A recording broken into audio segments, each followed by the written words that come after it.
خیمه‌ها برای گریزه‌های احتمالی از افغانستان. این مکان را سال 2022 در ناحیه جلال‌الدین بلخی درست کرده بودند، در 50 کیلومتری مرز با افغانستان. حالا مقامات تاجیکستان می‌خواهند در این مکان شهرک الهیده بنیاد کنند. اکنون ما بینای مستحکم کاپیتالی می‌سازیم. یک شهرچه می‌شود اونجا برای 1000 کس گفته استادیوم. دوشیان خانه می‌شود. هر یک اویله با قریب توضیح بگم شما 1000 باشد چهارتگی 250 اویله با همه شرایطش ساخته می‌شود. این زمانوی می‌شود. اول شما گفتگیتون اگر رفتگی باشه اونجا پالاتکا بود تمام هیچ نبود غیر از پالاتکا. اکنون مستحکم کاپیتالی می‌سازیم. از حسابی بانک و برنامه و بانکی آسیایی رشد مبلغ‌زوری کرده می‌شود 4 یا 5 میلیون دلار.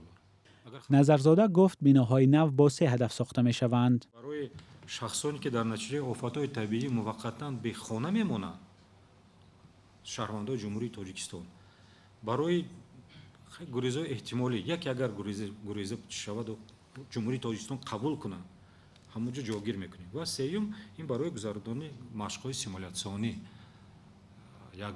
یک جای با وزارت اداره‌های داخلدار جمهوری و تشکیلات‌های بین‌المللی. مقامات تاجیک بعد بازگشت طالبان به قدرت پیش بینی می‌کردند که تا 10,000 گریزه از افغانستان به تاجیکستان می‌آیند، اما چنین نشد چون تاجیکستان ورود شهروندان افغانستان را بعد سال 2021 سخت محدود کرد. آن افغانستانی‌های هم که به تاجیکستان آمدند دوباره به کشورشان برگشتند یا راه کشور سوم شدند. اما با ادامه حکومت طالبان مقامات تاجیکستان آمدن گریزه‌ها از افغانستان را پیشگویی می‌کنند. در آینده که چنین حالت‌ها از سبب که وضع سیاسی در افغانستان چنین مرکب باقی میماند، اما حکومت جمهوری تاجیکستان و خود کمیته رهبری کمیته تصمیم گرفتند که در همون جایی که ما شهرک خیمه‌وی کرده بودیم در آن یک شهرکی یعنی چخیل گویم با ساختمان بینای دو آشیانه تمام اینفراستراکتورش که برای بودوباش این گریزه ها نه تنها گریزه ها در حالت های فوق العاده هم ما میتونیم اون رو استفاده بریم. چنین کارهای ساختمانی با دستگیری بانک آسیایی رشد همین سال آغاز میگردد.